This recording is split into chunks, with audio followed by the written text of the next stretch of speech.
For a while now, I have been thinking about getting a new trailer.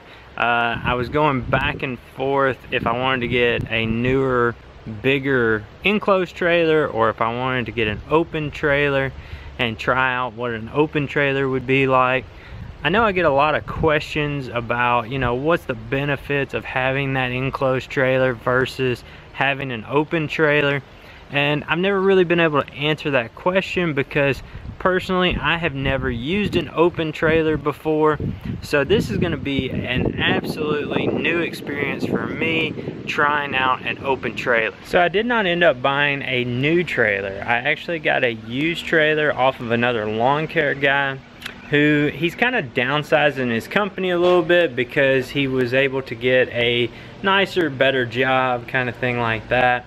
But you've actually seen him before. His name's Luke. I did a video with him. He let me try out his Walker mower. If you haven't seen that video, I'll have a card pop up. Make sure you check out that video. So one of the first features that I really liked about this trailer that I thought was really different from any other trailer that I've seen is the basket up front. A lot of the baskets you see, they have like a big long door that folds down, or they have a door on the end that opens and then you can reach in. But this is the first one I've seen this way, and this one actually swings open from the front so that you can reach in pretty much anywhere and get whatever you need out.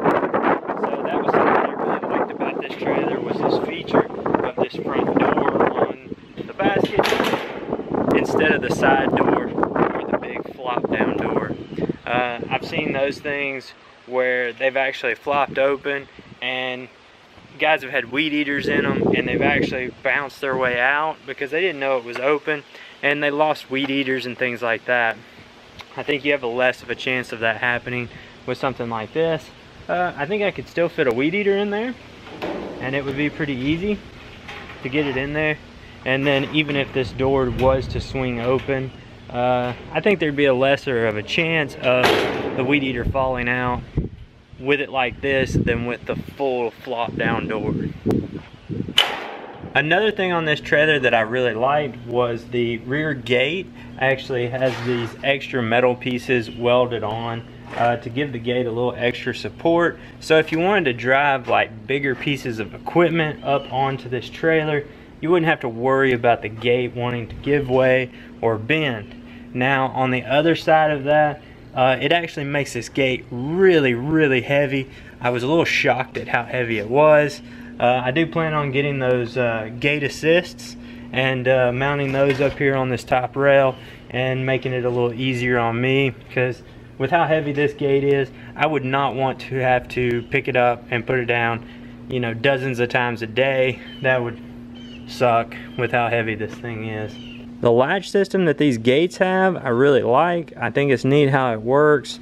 You're able to just pull that and it opens it up, and that will actually stay open until you give it that push out.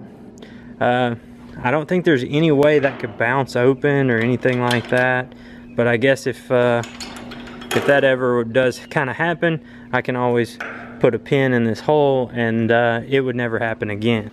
So this is a 16-foot trailer. It's got 4-foot high sides, and then it's about, the width of it is about 7 feet. It's a little shy of 7 feet on the inside width, but I would call it about 7 feet, 16 feet long, and then the 4-foot sides. So that makes it really nice. I can carry mulch in this.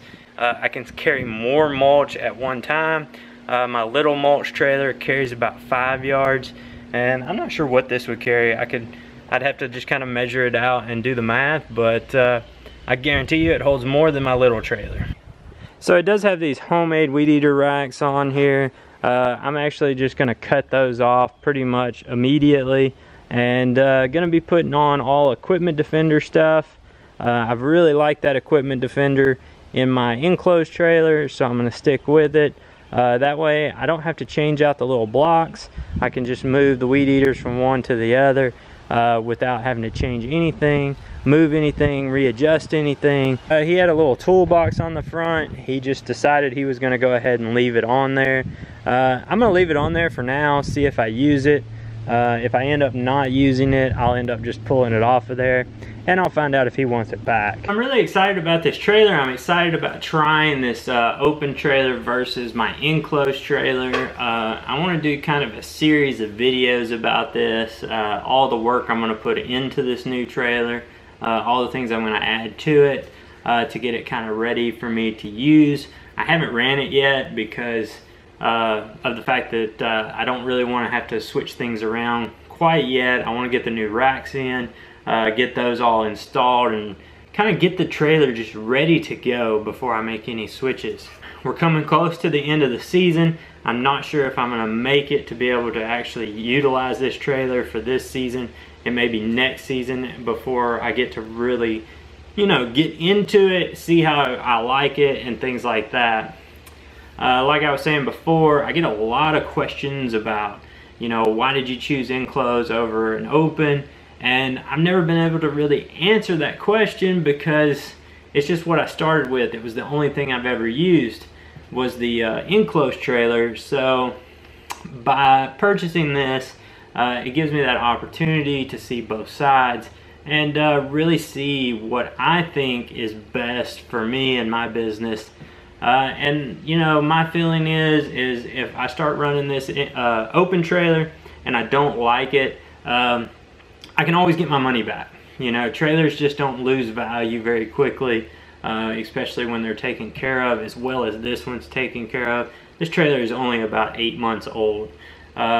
It barely shows any wear and tear. There was one spot on the wheel well where he spilled some gas and the paint kind of came off. I'm just going to touch that up. But other than that, the trailer is in absolutely perfect condition. So I really feel like if I end up not liking running this open trailer and I want to go back to the enclosed, I can always sell this one and buy myself a bigger enclosed trailer if I want to go that way, or just stick with my small enclosed. So if you enjoyed this video and you want to find out more about enclosed versus open trailers, make sure you give this video a thumbs up. Let me know that that's what you want to see. Also leave a comment down below on what you think about enclosed versus open trailers, and make sure, if you've never done it, subscribe to the channel and hit that little bell. A lot of times people don't get notifications unless you hit the bell, so make sure you hit that bell and be notified anytime I put up a new video.